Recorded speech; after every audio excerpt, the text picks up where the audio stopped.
হাবিব সাল্লাল্লাহু আলাইহি ওয়াসাল্লামকে ডাক দিয়ে বললেন, ইয়া রাসূলুল্লাহ, আপনি একটা চিঠি লিখে দেন। আল্লাহর হাবিব সাল্লাল্লাহু আলাইহি ওয়াসাল্লাম সুন্দর করে একটা চিঠি লিখে হযরত সাদ রাদিয়াল্লাহু তাআলা আনহুকে ধরা দিলেন। হযরত সাদ রাদিয়াল্লাহু তাআলা আনহু চিঠি পেয়ে সঙ্গে সঙ্গে এক দৌড়ে মেয়ের বাড়িতে গিয়ে হাজির।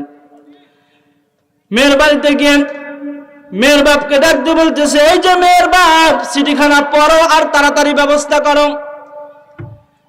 মেয়ের বাপ চিঠিখানা খুলে পড়ে খুবই খুশি হলেন এবং ডাক দিয়ে বললেন, ও সাদ, আমার মেয়ের ব্যাপারে আল্লাহর হাবিব সাল্লাল্লাহু আলাইহি ওয়াসাল্লাম তোমাকে পছন্দ করেছেন, এতে আমি রাজি এবং খুশি, আমার কোনো আপত্তি নাই।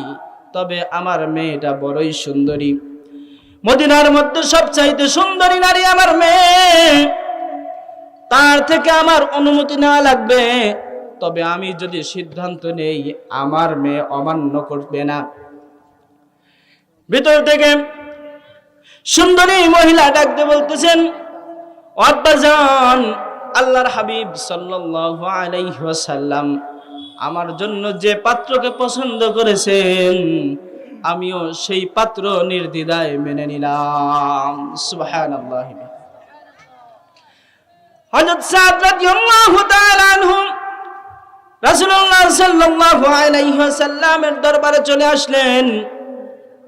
রাসূল সাল্লাল্লাহু আলাইহি ওয়াসাল্লামকে ডাক দিয়ে বলতেছেন, ইয়া রাসূলুল্লাহ, ইয়া হাবিবাল্লাহ, হুজুর, মেয়ের বাপ রাজি হয়েছে, আপনি তাড়াতাড়ি বিয়ের ব্যবস্থা করেন। আল্লাহর হাবিব সাল্লাল্লাহু আলাইহি ওয়াসাল্লাম ডাক দিয়ে বলতেছেন, ও সাদ, বিবাহ করবে, টাকা আছে নাকি? সাদ বলে, ইয়া রাসূলুল্লাহ, ইয়া হাবিবাল্লাহ, হুজুর, যদি টাকার কথা বলেন তাহলে আমার বিবাহ হবে না। তবে সমস্ত দায়িত্ব যেহেতু আপনিই নিয়েছেন, এই দায়িত্বটাও আপনিই নেন। আল্লাহর হাবিব সাল্লাল্লাহু আলাইহি ওয়াসাল্লাম হযরত উসমান রাদিয়াল্লাহু তাআলা আনহুকে ডাকলেন, হযরত নুমান রাদিয়াল্লাহু তাআলা আনহুকে ডাকলেন। তাদেরকে বললেন, হযরত উসমান রাদিয়াল্লাহু তাআলা আনহু 200 দিরহাম দিলেন, হযরত নুমান রাদিয়াল্লাহু তাআলা আনহু 200 দিরহাম দিলেন। 400 দিরহাম রাসূল সাল্লাল্লাহু আলাইহি ওয়াসাল্লাম হযরত সাদ রাদিয়াল্লাহু তাআলা আনহুর হাতে তুলে দিয়ে বললেন, যাও বিবাহর বাজার করে নিয়ে আসো। হযরত সাদ রাদিয়াল্লাহু তাআলা আনহু টাকা নিয়ে বাজারের মধ্যে চলে গেলেন, বিবাহর বাজার করবে। বাজারে গিয়ে বিবাহর বাজার করবে, এমন সময় পিছন থেকে কে যেন ডাক দিয়ে বললে, ও সাদ, তুমি বিবাহর বাজার করতে এসেছো, ওদিকে জিহাদের ডাক এসেছে, তুমি জানো নাকি? হযরত সাদ রাদিয়াল্লাহু তাআলা আনহু চিন্তা করলেন, জীবনে যদি বেঁচে থাকি বিবাহ করতে পারবো, কিন্তু যুদ্ধের ডাক আবার আসতেও পারে, নাও পারে। অতএব আমার বিবাহ পরে, জিহাদ আগে। হযরত সাদ রাদিয়াল্লাহু তাআলা আনহু ওই টাকা দিয়ে একটা ঘোড়া কিনলেন এবং একটি তরোয়াল কিনলেন। কেনার পরে যুদ্ধের ময়দানে ঝাঁপিয়ে পড়লেন। জিহাদ করতে করতে হযরত সাদ রাদিয়াল্লাহু তাআলা আনহু শহীদ হয়ে গেলেন। রাসূল সাল্লাল্লাহু আলাইহি ওয়াসাল্লামকে জানানো হলো, ইয়া রাসূলুল্লাহ, ইয়া হাবিবাল্লাহ, সাদ শহীদ হয়েছে। আল্লাহর হাবিব সাল্লাল্লাহু আলাইহি ওয়াসাল্লাম বলেন, কোন সাদ? সাহাবা একরাম ডাক দিয়ে বলেন, ইয়া রাসূলুল্লাহ, ইয়া হাবিবাল্লাহ, হুজুর, গতকাল যার বিবাহর বিষয়ে কথা হচ্ছিল। আল্লাহর হাবিব সাল্লাল্লাহু আলাইহি ওয়াসাল্লাম দৌড়ে সাদের কাছে গেলেন, গিয়ে দেখলেন তার মাথাটা দেহ থেকে আলাদা, হাতগুলো আলাদা, পাগুলো আলাদা করে ফেলা হয়েছে। আল্লাহর হাবিব সাল্লাল্লাহু আলাইহি ওয়াসাল্লাম সাদের দিকে তাকায়া একবার কান্না বিজড়িত কণ্ঠ, মন খারাপ করেন, আবার মুস্কি মুস্কি হাসেন। সাহাবা একরাম ডাকতে বলেন, ইয়া রাসূলুল্লাহ, ইয়া হাবিবাল্লাহ, হুজুর, ঘটনা কি? এর আগে তো আপনাকে এরকম অবস্থা কখনো দেখি নাই। আল্লাহর হাবিব সাল্লাল্লাহু আলাইহি ওয়াসাল্লাম ডাক দিয়ে বললেন, আমি এজন্যই দুঃখ পাই, দুনিয়ার জমিনে সাদের বিবাহ করার আগ্রহ ছিল অতীব বেশি। আমি রাসূল তার জন্য বিবাহের ব্যবস্থাও করলাম, কিন্তু দুনিয়ার জমিনে সে বিবাহ করতে পারল না। এজন্য আমি তার জন্য দুঃখ করি। আর মুস্কি মুস্কি হাসি আমি আমার নবুয়তি চোখে লক্ষ্য করলাম, জান্নাতি হুরেরা হযরত সাদ রাদিয়াল্লাহু তাআলা আনহুকে টেনে টেনে জান্নাতের দিকে নিয়ে যাচ্ছে। বলেন সুবহানাল্লাহ। হযরত সাদ রাদিয়াল্লাহু তাআলা আনহু একজন কালো সাহাবী। আল্লাহ রাব্বুল আলামিন তার উপর এত বেশি খুশি ছিলেন যে মৃত্যুর সঙ্গে সঙ্গে রাসূল বলেছেন জান্নাতি হুরেরা তাকে জান্নাতের দিকে টেনে টেনে নিয়ে যাচ্ছে। বলেন সুবহানাল্লাহ।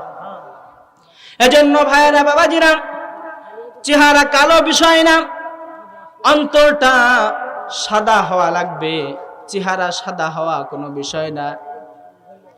আল্লাহ রাব্বুল আলামিন দুনিয়ার জমিনে তিনজন কালোকে সবচেয়ে বেশি পছন্দ করেছেন। তার মধ্যে হযরত সাদ রাদিয়াল্লাহু তাআলা আনহু একজন, এবং হযরত বিলাল রাদিয়াল্লাহু তাআলা আনহু একজন, এবং লুকমান হাকিম। আল্লাহ রাব্বুল আলামিন এই লুকমান হাকিমকে এত পছন্দ করেছেন, আল্লাহ রাব্বুল আলামিন তাকে হিকমত দান করেছেন, নবুয়ত দান করেন নাই। আল্লাহ রাব্বুল আলামিন লুকমানকে ডাক দিয়ে বললেন, লুকমান,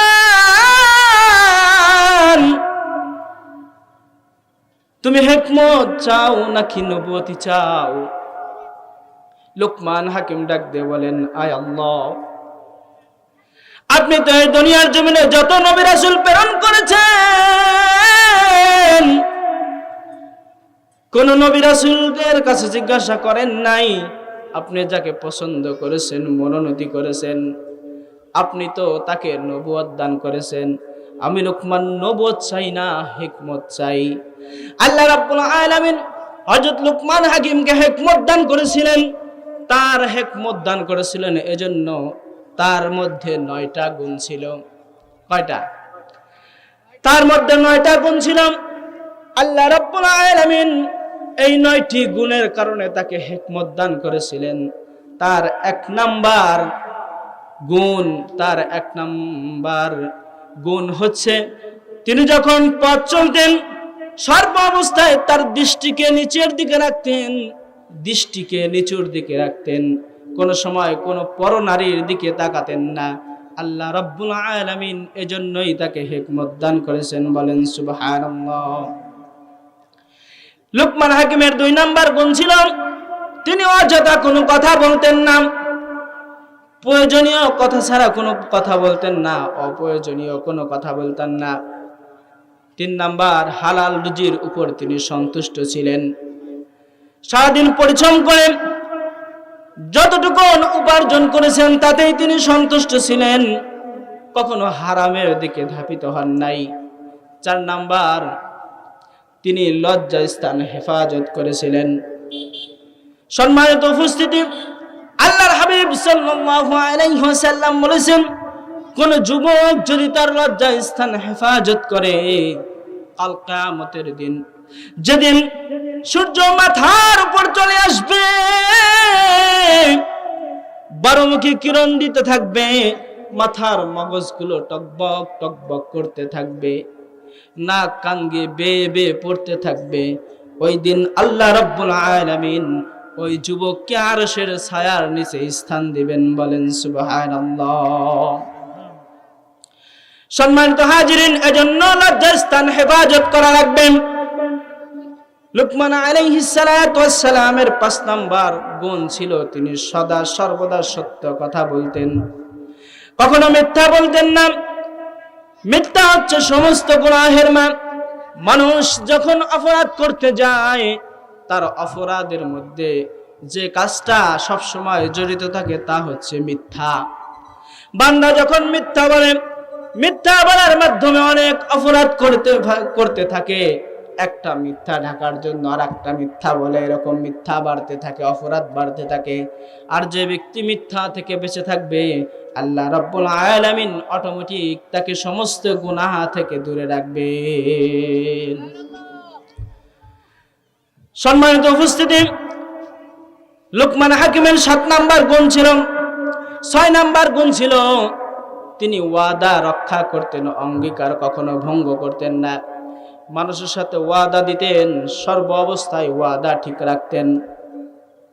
যে ব্যক্তি ওয়াদা ভঙ্গ করে, রাসূল বলেছেন তার ঈমানটাই ভঙ্গ হয়ে যায়। আর যার ঈমান ভঙ্গ হয়ে যায় সে মুনাফিকের কাতারে পড়ে যায়।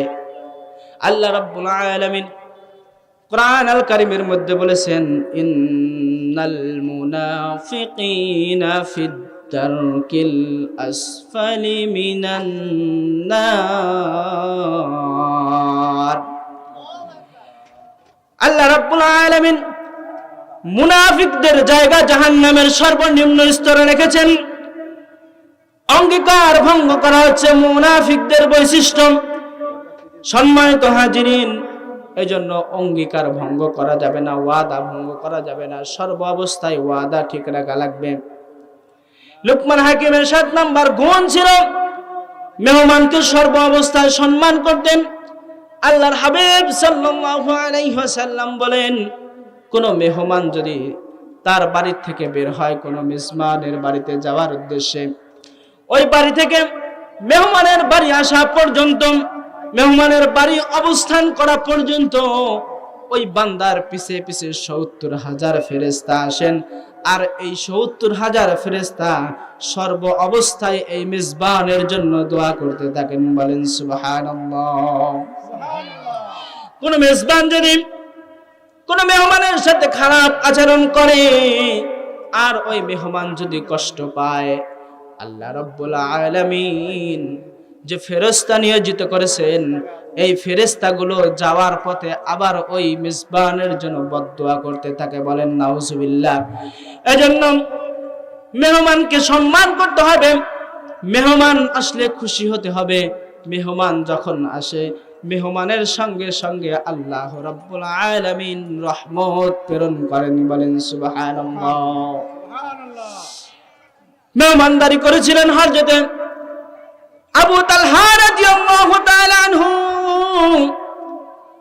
তার একদিনের মেহমানদারি রাসূল সাল্লাল্লাহু আলাইহি ওয়াসাল্লাম বলেছেন, তালহা তুমি কি এমন আমল করেছো যে আমলের কারণে তোমার জিন্দেগিতে যত আমল করেছো সমস্ত আমলের চাইতে আজকের আমল সবচাইতে গুরুত্বপূর্ণ বেশি হয়েছে। বলেন সুবহানাল্লাহ। হযরত আবু তালহা রাদিয়াল্লাহু তাআলা আনহু তার বাড়িতে 3 মাস যাবত ভালো কোনো খাবার নাই। একদিন তার স্ত্রী ডাক দিয়ে বললেন, স্বামী গো, আমি কিছু টাকা, কিছু দিরহাম জোগাড় করেছি, আপনি বাজার থেকে বাজার করে নিয়ে আসেন, আজকে সন্তানদের সঙ্গে করে একটু ভালো খাবার খাবো। হযরত আবু তালহা রাদিয়াল্লাহু তাআলা আনহু টাকা নিয়ে বাজারের দিকে উদ্দেশ্যে রওনা হলেন। বাজারের মধ্যে চলে গেলেন, ইতিমধ্যেই আজান হয়ে গেল। হযরত আবু তালহা রাদিয়াল্লাহু তাআলা আনহু বাজার করা বাদ দিয়ে ছুটে চলে গেলেন মসজিদে। মসজিদে গিয়ে জামাতের সঙ্গে নামাজ আদায় করলেন। নামাজের পরে আল্লাহর হাবিব সাল্লাল্লাহু আলাইহি ওয়াসাল্লাম বয়ান শুরু করলেন। হযরত তালহা রাদিয়াল্লাহু তাআলা আনহু বয়ানের মজলিসে বসে গেলেন। বয়ান শুনতে শুনতে সন্ধ্যা হয়ে গেল। মাগরিবের নামাজ মসজিদে নববীতে রাসূল সাল্লাল্লাহু আলাইহি ওয়াসাল্লামের পিছে আদায় করলেন। ইশারের নামাজ জামাতের সঙ্গে আদায় করলেন। ইশার নামাজ পড়ে মসজিদে নববীতে কিছু মেহমান ছিল। রাসূলুল্লাহ সাল্লাল্লাহু আলাইহি ওয়াসাল্লাম এই মেহমানগুলো সাহাবীদের মধ্যে ভাগ ভাগ করে দিতে লাগলেন।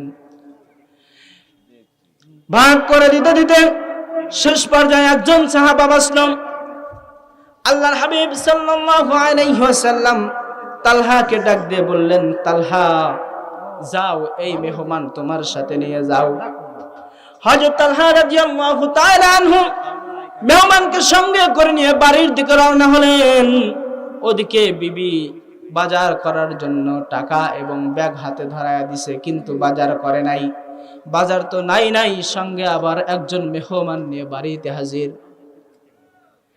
হযরত আবু তালহার স্ত্রী রাগ করেন নাই, অসন্তুষ্ট হন নাই, তাকে সম্মানের সহিত বসতে দিলেন এবং স্বামীকে ডাক দিয়ে বললেন, স্বামী গো, আপনি পেরেশানি হবেন না, আপনি চিন্তা করবেন না, মেহমান এসেছেন, তাতে কি আল্লাহ রাব্বুল আলামিন ব্যবস্থা করে দিবেন।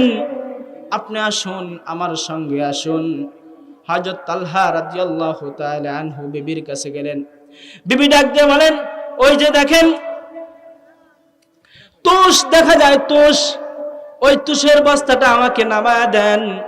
হযরত তালহা রাদিয়াল্লাহু তাআলা তুষের বস্তাটা নামায়া দিল। সাকনা দিয়ে চলতে চলতে তুষের মধ্যে থেকে কিছু খুদ বের হলো, জবের খুদ। হযরত আবু তালহা রাদিয়াল্লাহু তাআলা আনহু এবং তার স্ত্রী দুজন মিলে ওই খুদগুলো গুঁড়ো করে ময়দাতে রূপান্তরিত করে রুটি তৈরি করলেন। মাত্র 2টা রুটি হলো।